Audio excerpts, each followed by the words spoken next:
over the next few years, British business is going to change massively. And today's episode, we really get into the nitty gritty of what that's going to look like over the coming decades, years, months, weeks, days. AI is going to change everything. So, a continuation of last week's episode, this one, which is like a part 2. Oh, yeah. So the title is AI Part 2, What Happens to Us? Yeah.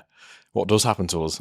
In the post-apocalyptic AI world that Yeah. we're going to be living in. Last week's episode is really kind of like more focused on small businesses, UK British businesses, and what we can do within the business.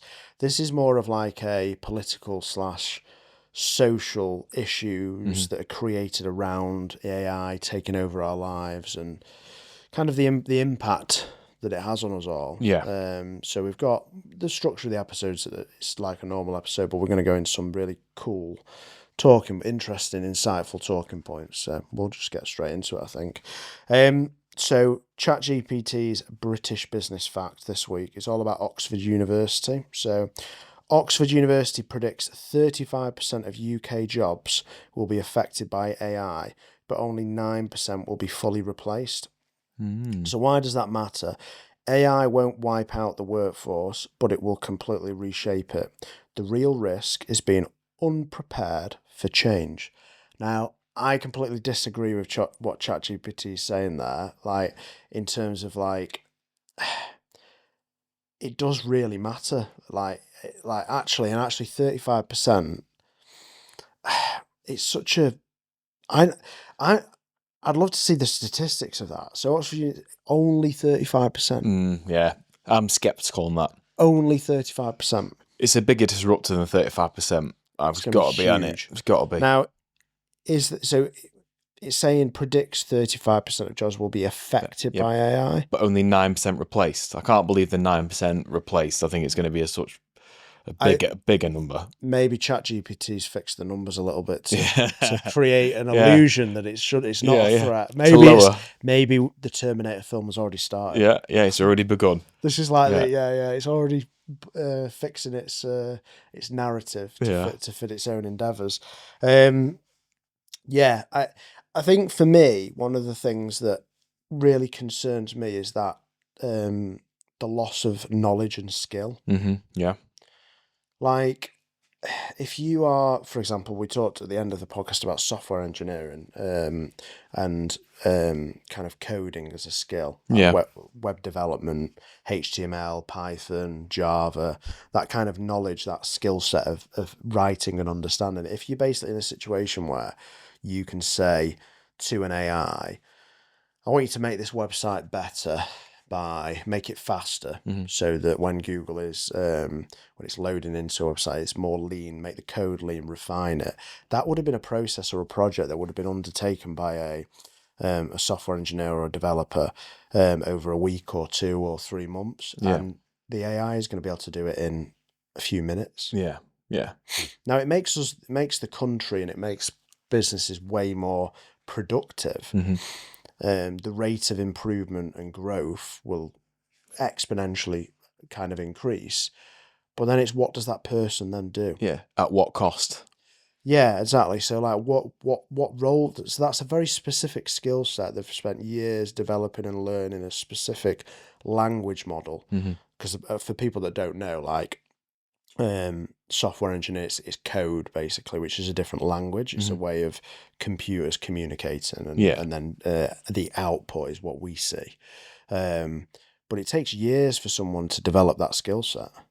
So for that just to be then torn out of, and what I think Morgan was saying on the previous episode was that basically it's kind of like, well, you're going to have an enabler, so someone that prompts the eventually that's going to be replaced as well, because that's the easiest bit to replace. Yeah.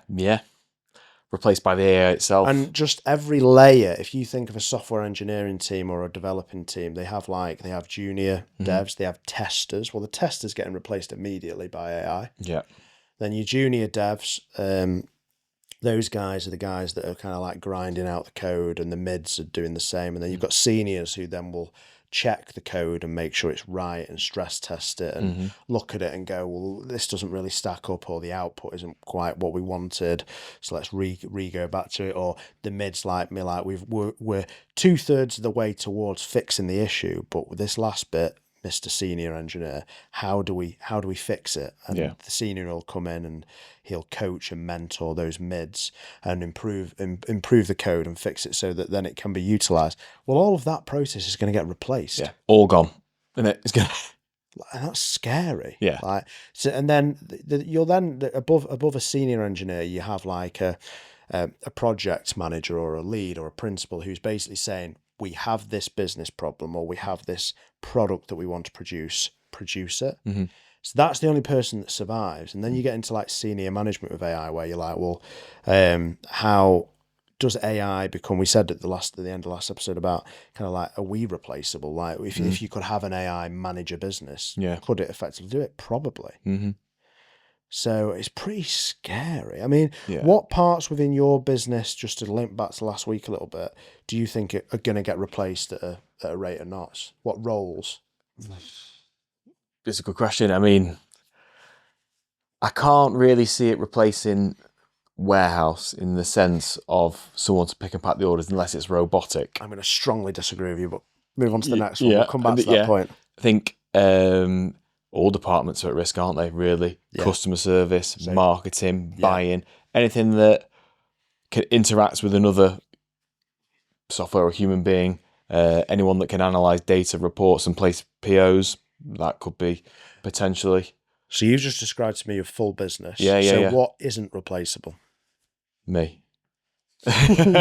No, definitely I'm replaceable. Because I like you and I care about you. I'm not going to say that you are replaceable. I am replaceable. No, he is replaceable. Yeah, he is. No, I think every part is. The only part I would struggle to work through would be the physical element of it. So let's just break that down a little bit. Over what time period do you think every job role in an e-commerce business could be replaced? I think if you're looking at what we talked about there, the back end, the software side of it, a couple of years, probably 2-3 years before it's at a stage where. So what will happen is basically these software companies that we pay thousands of pounds for, they're going to de-shed themselves of labour costs, because they're going to have more senior guys pulling the strings. The junior roles of developing the software will be improved and curated and tweaked by the AI based upon instruction. Those businesses will become more profitable, but they're going to make people redundant. So it's a bit of a... And then if you... fascinating. So that's the software side of it. What about customer services? How fast do you think AI could replace customer services? It's as long as the general public become comfortable dealing with an AI. How will they know? I think at the moment they would know in the basic tone of voice and how it's not going to give you, and maybe not understand the problem immediately, and it's going to ask more questions. Therefore trying to get more prompts to what is this actual query. So at the moment, the giveaways of AI posts on LinkedIn, for example, are emojis, I think, and the structure, and then the big hyphen that it's using. That's giveaways. But what happens when AI learns to not use that? Yeah. Well, how are you going to know then? And if you say to ChatGPT when it writes an email for you to a customer, or the software does, well, the software's goal is for it to go undetected. Yeah. That's the challenge then, isn't it? That's the scare. And if you were to plug in an AI into every single email that your customer service team has ever sent and said, read all of that. I want you to undertake to do that job. Here's access to our website. Here's access to all the resources. Here's access to our standard operating procedure for returns. I think it's capable now. Possibly. That's the scary thing. It's just what's not happened is there hasn't been a company that's come in, paid ChatGPT a massive amount of money to bolt in and integrate.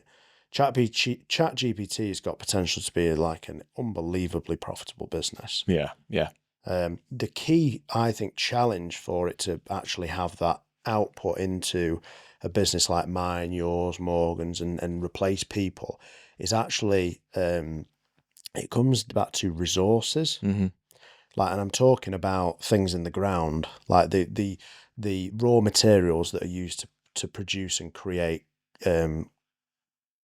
processors, graphic cards, the actual hardware that the AI exists on. Yeah. And that, I think, is going to be the main barrier for AI to replace people in businesses. Yeah. It's going to be how fast can they manufacture these components and parts to keep up with the demand that's required on, and then it comes to energy production as well. Yeah. Because they use so much energy. Right. But I think it's already, we're already at that point. And then your point about so within businesses like e-commerce businesses, Pit Pat Dispatch, or for example like agriculture. Yeah. Well, at the moment we've got in the UK, we've got tractors that have basically a farmer sat in them, and it's you tap autopilot and it will go down a route and it'll plough the field and then it'll turn, it'll do. That technology is already there. We just have a pilot in it. Yeah. Someone's overseeing it, overriding if they need to. AI can do that. Yeah. Without a doubt, control the machine. And so what happens to the farmer? This is it, isn't it? This is the scary thing, is like, what does society look like? But you go back to warehouse operations in our business, robotics, as well as AI being on this exponential improvement curve, you've got robotics on a similar curve. Now, I don't think robotics is at the same curve of improvement. You've got companies like Tesla, for example, who are improving their Optimus robot at a rate of knots, which they've basically gone in and they've innovated. They've applied the same mindset as they did to the automotive industry, which was to tear down the machine that was there already and rebuild it from the scratch. And then you've got competitors of Tesla in the robotics space doing the same thing. And it's you've got these automations now in physical operations where, I mean, I saw it at one of my suppliers. They had a machine that could pack orders. It was 600 orders an hour. Bloody hell. Right. That's efficient, isn't it? 6 a minute. Yeah. Brilliant. Well, yeah, it is brilliant for the business, isn't it? Yeah. And the people producing these machines. So conveyor belt system. So it won't necessarily be a humanoid robot that replaces it and goes into our warehouse in that way. Yeah. It'll be devices. That is scary, isn't it? That's the scary thing. You've got these robots in warehouses, and then you bolt in AI into them.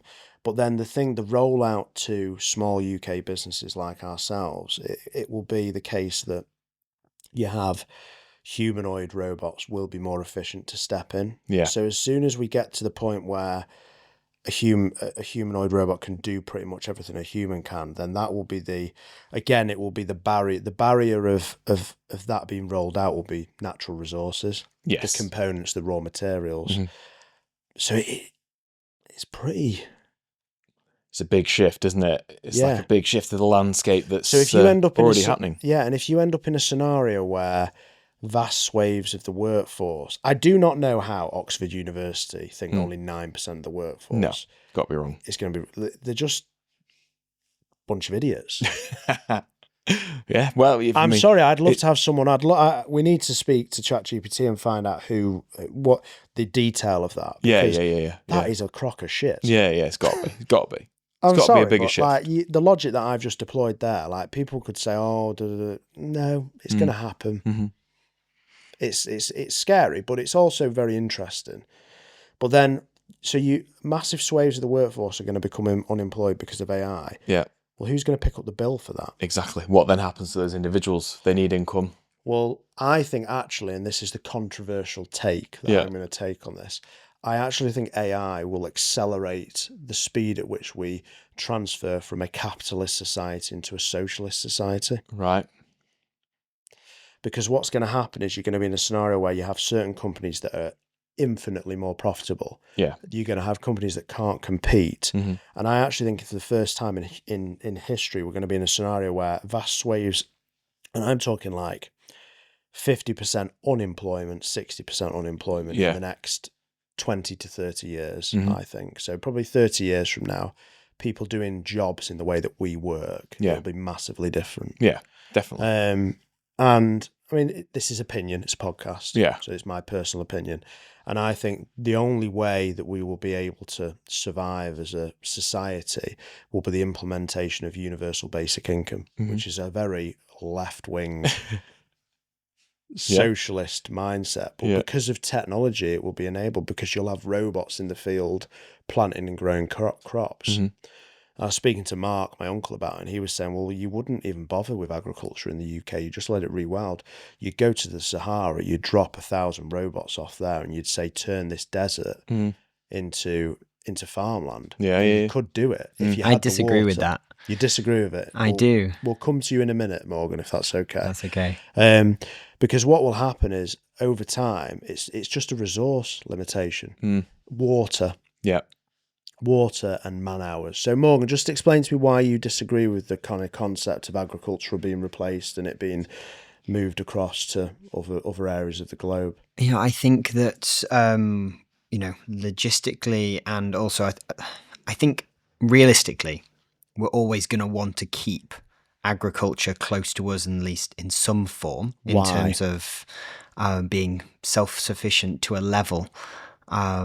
I think as long as there is any global tensions, I think having, certain levels of self-sufficiency is important. So from a strategic resource perspective. And also, we are in a place where a lot of things can be grown and we don't actually have to fix problems to grow things well.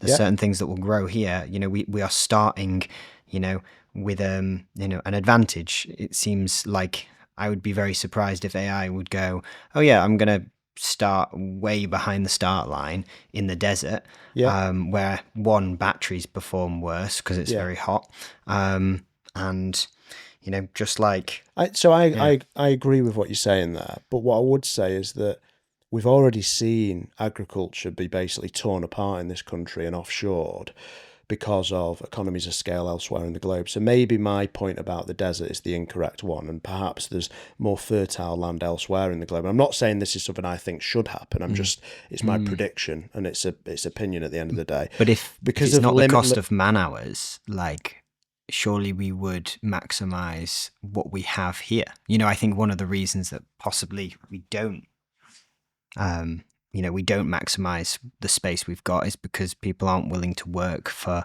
as little as we might need to make the farming profitable here. Listen, I'm the biggest advocate of farming there is. I come from a farming family.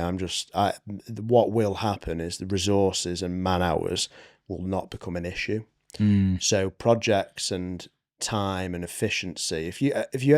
I mentioned in a previous episode the technology that James Dyson is producing around strawberries. I don't know if I shared it on Instagram a couple of weeks ago, and I think I shared it on LinkedIn as well.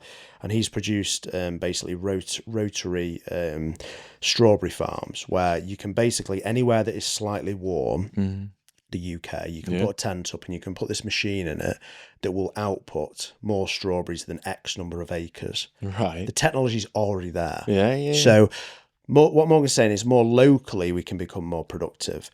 But I think because of a globalized world, just like we do with manufacturing products, like there's specific regions or areas of the world, or areas of the globe, which manufactures clothing or computer components, we will become more regionalized in output. And that's already happening with agriculture. Like we had Paul on from Mage Cloud. The Ukrainians, prior to the conflict there, the war, they specialized in grain production. Right. Hugely profitable enterprises over there because they nichified. I think that will deepen, but then maybe what Morgan is saying is, and the pivot which will happen as people, is we may choose to live a different type of life. So because of universal basic income and the implementation of that, you'll have choice of what do you want to do. Well, I want to have enjoyment from growing strawberries in my garden in the way that we've always done it. Yeah. And you'll have time to do that because of this universal basic income. I mean, I am a capitalist and I'm saying this is highly plausible. Yeah. And the reason it's plausible is because of limitless labor. Yeah. Because it's all robotic. Because it's all robotic and it's all AI driven. And there'll still be strategic decision making made by humans, I suspect, for a while. I think what's interesting is it will also depend on who has the robots. Because if I have a robot, I'm probably going, well, actually, that robot, I can use it to make myself self-sufficient, and now I'm not subject to rising prices in the shops. Yeah. And so actually, it's that robot is now protecting me from larger corporations Well, in some elements. you won't need to worry about prices in the shops because everything will get infinitely cheaper because of the loss of labour cost. Yeah, it's so easy to produce and efficient, therefore so much cheaper. Yeah. See, you say that though. At the moment, one of the reasons for the prices of increasing in shops massively is down to the fact that most companies, when they have to, most companies selling, let's say, call it Hershey's, when they have to increase prices because of inflation, they increase it not just the cost of inflation, but and a bit, and people still buy the products, and so they just keep doing that, and so a large amount of where price increases come from with products in shops at the moment is people are still purchasing as the prices are going up. Well, I don't think that's a factor of decision. They don't have a choice. But to rein it back into the conversation around AI and specific, so consumer goods, if things are produced at a cheaper rate, they will become cheaper. Mm-hmm. And what will happen as a result of that is that tax receipts will drop because there'll be less businesses. Yeah. Now, the profits will increase exponentially. So the tax will be picked up there, but it won't be enough tax to then pay people to not work, which is what effectively society is going to have to do. Yeah. Because there's a proportion of society that their jobs will be replaced. So what do you do with those people? And my point is that, and the big point I'm trying to make is actually that we're going to see massive increases in taxes. Right. Okay. Yeah. That's my point, is to pay for this universal basic income that will have to happen. Yeah. If you've got swathes of society, basically the benefit system in the UK will become a universal basic income. Yeah. That's what will happen, is people that have been effectively replaced with AI because they've been in a career that has been naturally replaced, and whether it's agriculture or whatever, it will have to be propped up by some kind of basic income. Yeah. How do you pay for that? Well, with the current fiscal system that we operate within, it'll have to be generated by tax. Mm-hmm. But then the cost of living will be driven down. Now, I'm not an economist, but it's my podcast and I get to say what I want. I get to say it. Yeah. So if you don't like if you disagree with it, drop it in the Yeah, comments. drop a comment. Yeah, do you know what I mean? If we've got any economists listening. Yeah. I've read quite a few books on it. That's my opinion. Yeah. But I do think it's going to be, and I'm not talking about the next 5 years, just to be clear. No, what you're I'm talking 20 years down the line? Longer, shorter and longer in some scenarios. But it's going to be a really complicated situation for HMRC, the government, to solve. Yes. Because if they try and intervene and prevent it, it's like, for example, steel in the UK. Yeah. Right? The fact of the matter is that labour is cheaper elsewhere. Yeah. Therefore, we in this country follow health and safety regulations, which makes it more expensive to produce steel in the UK. Yeah. That is the short of it. Yeah. Elsewhere in the world, they don't follow health and safety like we do. Yeah. Because they don't have the same. We put a lot of value on human life, which we should. Yeah. But you can't intervene and prop up an industry, UK Steel or whatever it might be, when the economic reason for it not working is because it's so much cheaper to produce it in China. You can't change or slow down the pace of improvement. And I'm not saying it's a positive thing, but it's the reality. Yeah, just the reality of the situation. It's similar to a scenario whereby, say, they were introduced, and it's a threat to our businesses, but if they were introduced an online sales tax, we pay VAT, we pay corporation tax, but on top of that, because online retail is thriving so much, we're going to put a windfall tax in and charge you an extra 10, 15% on your turnover. Well, all you do is you're slowing down the inevitable because people and humans want convenience. So if you want to buy online, you're going to buy online. Yeah, regardless. Okay, you make it more expensive, but you're slowing down the inevitable. Yeah. You're propping up the high street. Let the high street exist and let it make sense for services and products and businesses. Experience-based businesses or businesses that are providing a physical service that you can't receive through the post. Yeah. And that's why I don't think they've done it yet, but they could in the future. So AI in progress, it's fascinating. It's also scary as well. I mean, some people will be turned off by that whole little kind of opinion piece on it, but we're in a situation of exponential change. Yes. And the thing that scares me, like I'm holding my hands up here saying I am fearful of some of this, is like, what does my children, Arthur and Matilda, do? Yeah. Like what, I was chatting to someone about what if you were to, right, with what's going on, what industry do you go, right, that's what I'm going to nicheify into. Where are you protected? Yeah, exactly what sectors are. I mean, and this is the worry, like with the age your children are at, the age my children are at, you know, they go to school, they go to maybe university after, or they become an apprentice, and they're going to train in a particular field for years before they, you know, sort of master the skill and go into employment. But by the time they've done that, that job could be eradicated by AI anyway. So in that scenario, do social sciences, history, art, things that are more culturally beneficial to society become way more important? Yeah. Is that absolutely. what we spend our time doing in the future, is creating meaningful things and doing things that we enjoy doing, Yeah. rather than studying, say, I don't know, engineering or X accountancy. or Y. Yeah, maybe not engineering, but maybe like accountancy and things like that. Like All when that, it's just replaced by a lawyering. yeah. It's. I mean, I think like the legal side of it, like lawyers are probably a great profession to go in. Science probably, but if you're training to be a mechanic, Yeah. or even say an electrician, electricians are going to be really important for a period of time. But 50 years from now, what's to say that isn't just replaced by a humanoid robot? Yep. Like that's the rate of change, and we're not talking about thousands of years. No. We're talking about short periods of time, and it's completely going to overall entrepreneurship and British business in the UK. Like it's going to change Capitalism, everything. isn't it? Yeah. And that's in our lifetime. Yeah. Scary. I love entrepreneurial kind of spirit, and I love what we do, and it's fascinating. And what would you do in that world?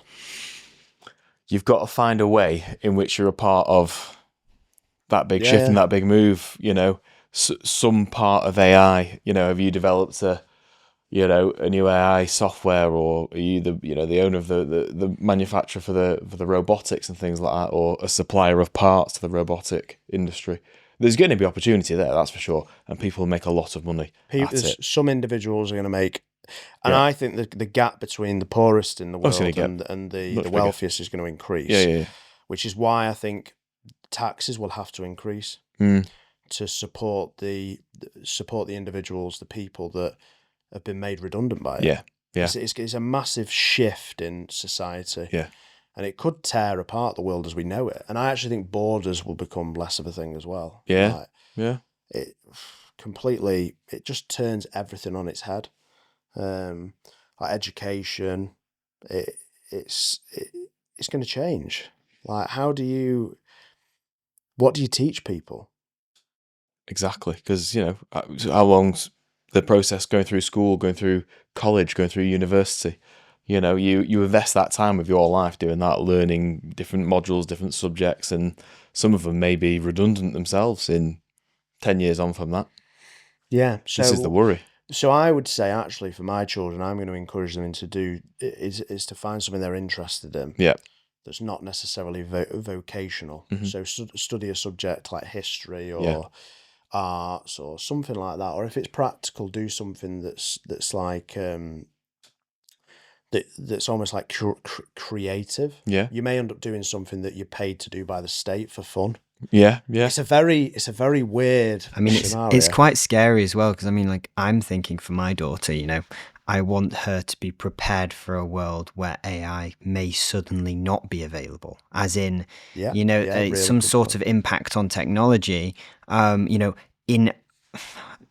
It's a scary thought process, but in a optimistic situation where everything goes well with AI, I think then we're going to rely on it so much that all it would take is to have a situation that would take out kind of power grids. You want to be able to make sure that, you're going to be able to still function, your everyday. I think, go on.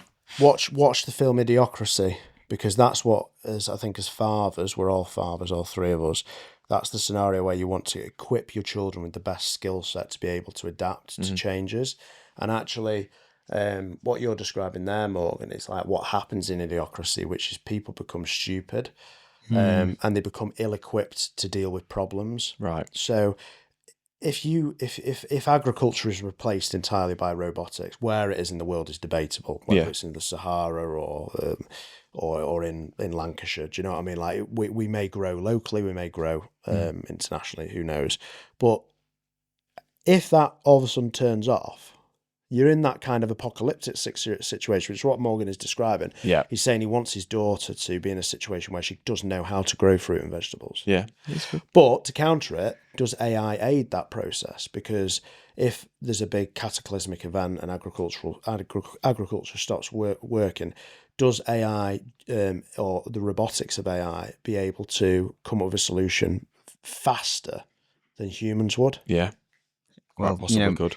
For British business, this British business podcast, I'll give you a business idea right off the spot, and that is a school teaching kids the skills of which, if AI was to drop off, they could recall the planting techniques. How are you going to grow stuff in the garden? Well, to be honest, most people are going to go, well, I could always go to ChatGPT, so why would I need to learn it? Yeah. But having that information in your head ready to deploy is probably the most important place to have it, rather than having it noted down in a book that you're yet to read until the minute you need it. Yeah, exactly.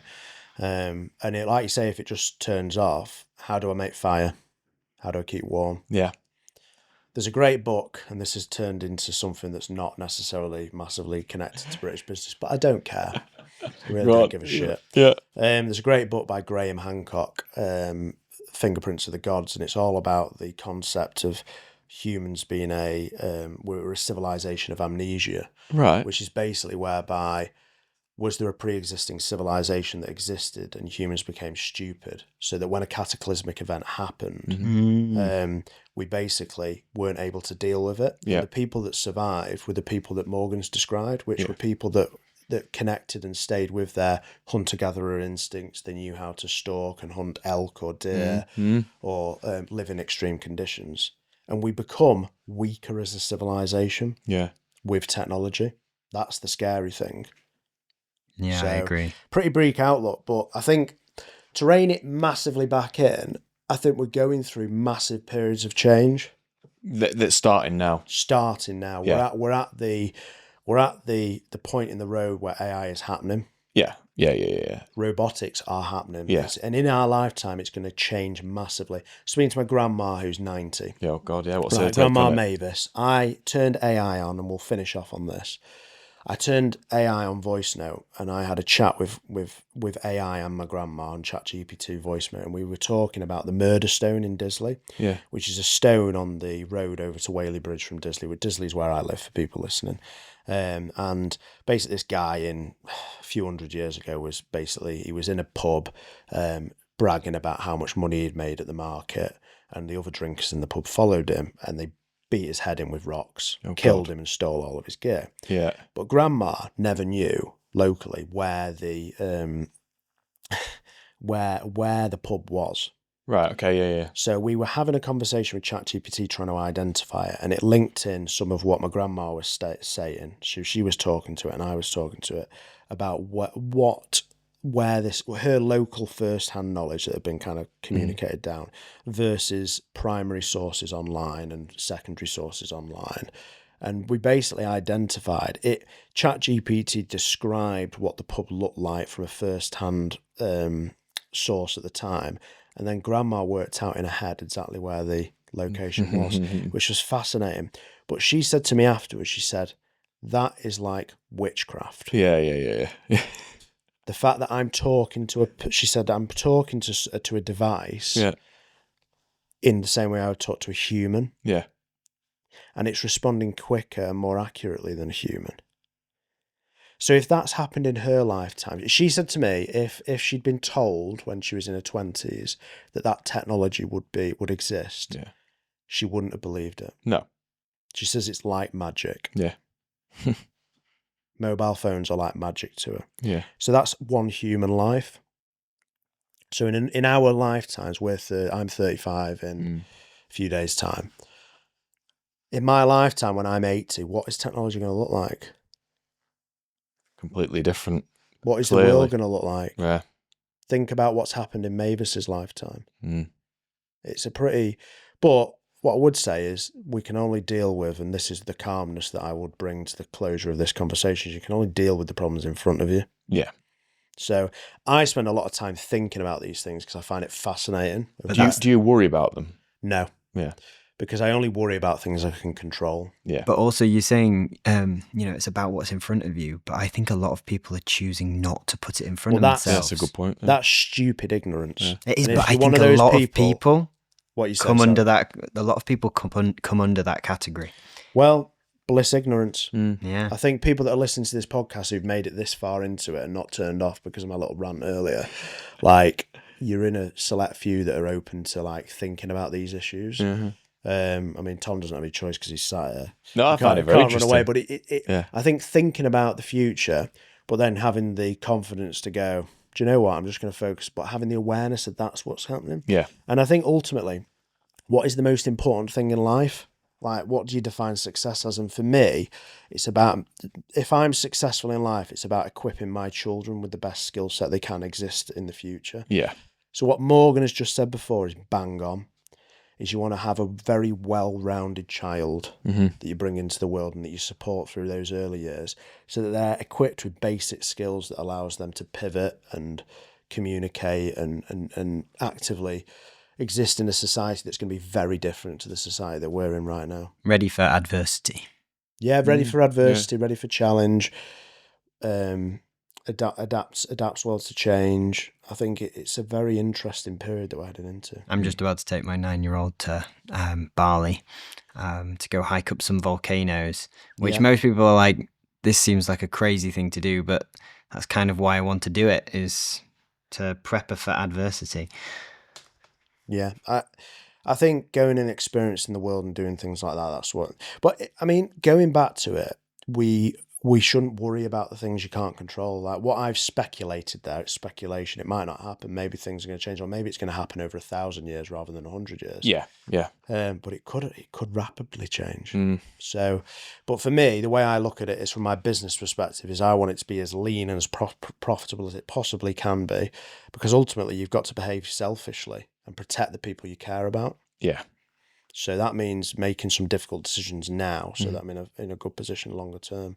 But what do I want to do? I want to grow my business. I want to employ people. I want to create opportunities, but I also want to protect my children and my family. Yeah. So yeah, on that bleak note. What do you think of that episode?